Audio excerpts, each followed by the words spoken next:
What's the meaning of bristle?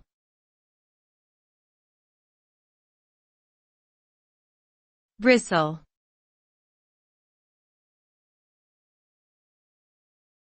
Bristle.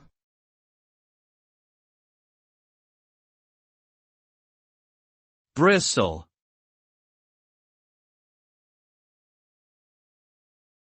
Bristle.